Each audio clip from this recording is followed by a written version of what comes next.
that is not looking good out there today. Luckily, we're in the garage as always, guys. Welcome back to the channel. Thanks for everyone tuning in, subscribing, all that good stuff.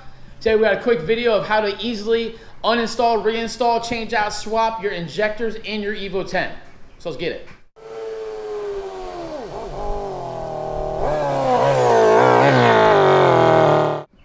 Alright guys, as you know, we rep Boost Lab out here in Tampa, always supporting with all turbos, injectors, and any type of fittings. If you do want to use my promo code, bam, there it is right there. Use that thing on their website, get 5% off, man. Tool-wise, you're going to need today a 10 and 12 socket, as well as a 10 and 12 wrench. You'll also need some type of extension, not necessarily a long one or a shorter one, whatever you prefer, just one of those. You will need a flathead and a Phillips head, and I'm personally going to use what you don't necessarily have to, but I'm going to get some type of flathead little pick here because it makes it nice and easy to get portion of the injectors out. And then you're going to need some type of Vaseline, petroleum jelly, Vaseline, anything like that. You're going to need this to get the injectors, get the little rubber rings all Vaselined up to get them back in, whether they're used or new. Definitely suggest that. So let's go ahead and jump back and start on the project. All right, so first things we want to do is get all the fuel pressure out of this system.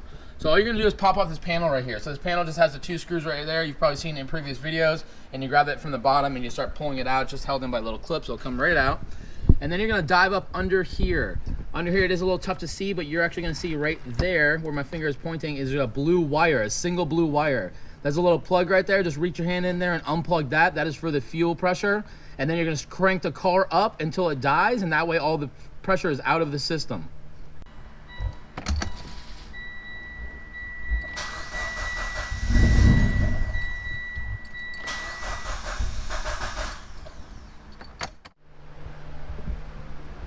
All right, now we have pulled that little blue fuse, a single wire one, and we started the car, stalling it out completely, taking all the pressure out of the line right here.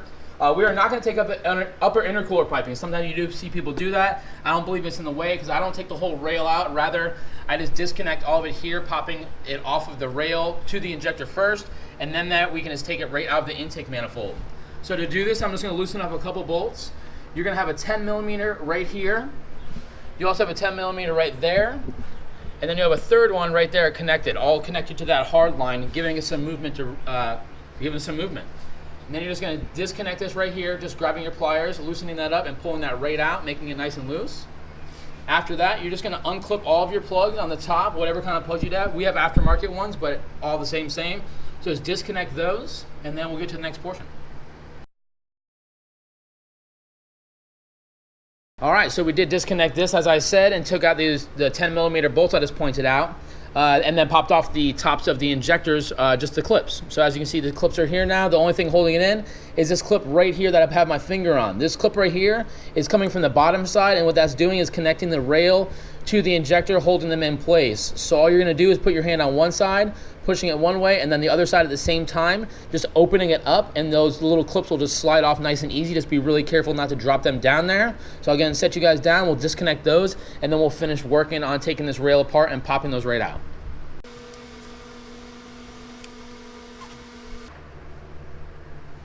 So this is what the actual clips look like. As you can see, you just pull on each side at the bottom there. They just slide over and clip on. They have these little things right here, the little slots, and those slots actually go over the injector and they hold it together. You'll see it obviously when you're taking it apart, but I just want to show you a close-up of it. All right, as you guys saw, I just pulled off all the clips that were holding in the inside from here into the rail. Those are the little clips right there. So I pulled all four of those out. We've already loosened up all the 10s for the hard lines, and we've moved this thing out of the way, so we'll be able to pull this whole unit up just to be able to reach in there and get the injectors out. Now you have a 12 millimeter here and a 12 millimeter here holding the physical rail in here. So you're just going to loosen those up and take those out. I do want to mind you though, there is, you'll see in a second when you get in there, there is a little spacer right under this. So right under this on both of these sides, there's a little black spacer. So when you pull this up, make sure the spacers don't fall down in there and you lose them into the abyss. So get a hold of those things when you pull it up. You will have to give a little force when you do this. Don't be scared, but remember, because there's a little rubber gasket that holds these injectors into here, so there should be a little bit of a pull you have to give to it. So go ahead and just yank that out. Make sure you don't lose your little spacers right there. We'll set you down, we'll pull this thing out. All right, a little tip that you now see that I didn't do. Obviously, like I said, this is nice and easy, loose goose. You're able to go back there and pop those right out. maybe put some cloths down there so you don't get, this is the E85, so E85 spilling over the place or whatever kind of gas. And here all the injectors already pulled out. As I mentioned earlier, you do have the gaskets. There's a green one in this one and a blue one up here. Over time, sometimes these do get little flat spots, so just to make sure you're preventing any leaking. If there is any flat spots on these, replace these. We are just cleaning these ones out today, getting them sprayed out from the E85 that's been sitting in there a little bit.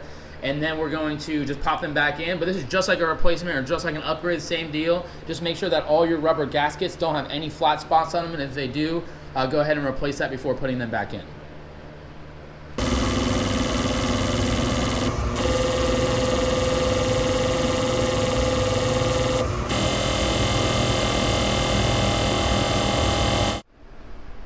All right, so we are back from Boost Lab. We just ran up there just at the street over here to get all our injectors sprayed out and cleaned. Whether you're replacing these for new injectors or just getting a cleaning done, which we did today, we did just run up there, as I said, and they just flow tested all these. The first test, as you can see, some of them were off, so we did get these completely clean, flushed, and new little rubber gaskets on each side, or little rubber rings. With these rubber rings, to put them back in, all you're gonna do is get some Vaseline just like this and lightly put it around there so it goes in nice and simple. And they don't get all twisted up. So go ahead and lightly put that on there. We're gonna pop the injectors back in, pop it all back down, and that'll be that.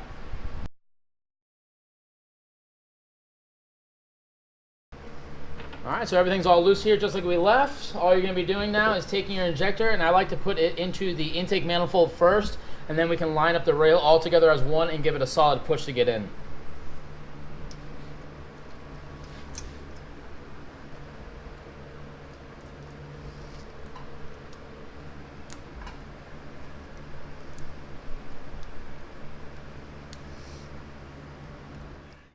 All right, so as you saw, each of those just popped in nice and simple. They do have the little rubber gasket, so you can actually, it doesn't make a click sound, but you can just pop them in, you can feel it.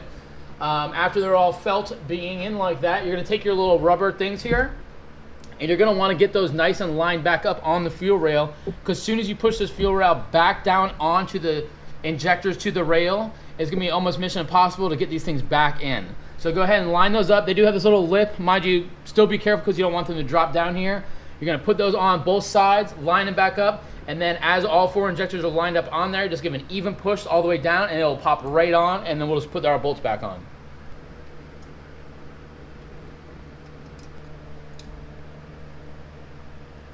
Okay, now with the little plastic washers in, as I just explained, both of those are held in place. All the injectors on the top are within line of each other. Just give a nice little even push across it. And you are back in the game. So go ahead and put your two 12 millimeters back in here. We'll put our 10s back in place, and then we're gonna reach in and put our little clips back in there before actually putting in the plugs. Okay, so rail is pushed back in. I'm gonna put the clips in the back and then add these again in a second, but just to torque down, we do have the two 12s right here, and then you have your three 10 millimeter bolts that we took out. All of those are in foot inch pounds for the torque specification, which is so small, just a hand tightening will do. So just go ahead and put it over there and give it a nice little crank turn, maybe about 4 to 5 pounds of pressure, and you should be good to go all the way around.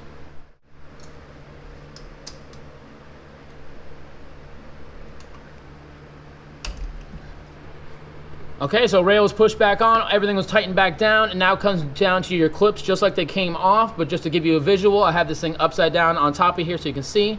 So basically these little clips go onto this injector, onto the fuel rail. So the little tiny holes that you see on the side right here, that portion clips into the actual rail. You'll see the rail has a lip that goes on there, and the bottom of this portion you'll see goes onto the injector. So just like this example here, you're just gonna take this, just slide it under, and as you can see, it clips right on. So the bottom portion grabbed the injector, the top portion I just pulled up a little bit and it clicked in. The top portion I clicked in, and it grabs the sides of the injector. So the little slot, again, just to even grab another piece, that little slot right here goes onto the injector, or I'm sorry, onto the rail part clipping on, and then the bottom portion right here, that slides onto the actual injector. So bottom for the injector, sides go onto the rail. You should be able to pop those in, they click right into place, pull up a little bit if needed to get it in its groove, and that's that.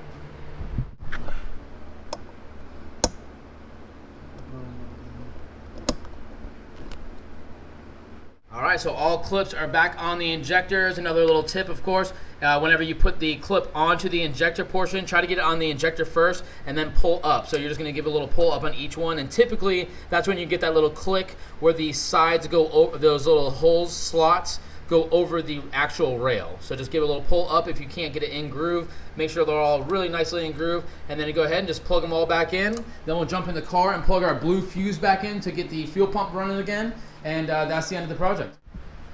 Also, don't forget to go ahead and connect your line again and get your clamp back over that.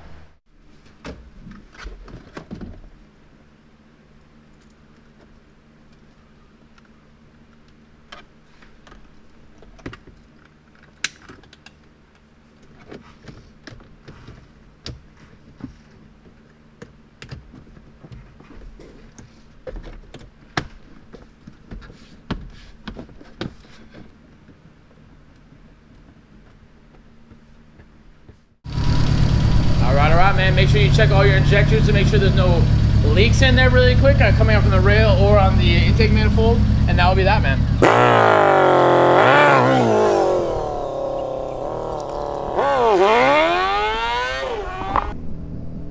All right, guys, and that is it, man. That is how you pop out your injectors and swap them out, clean them out, do whatever you need.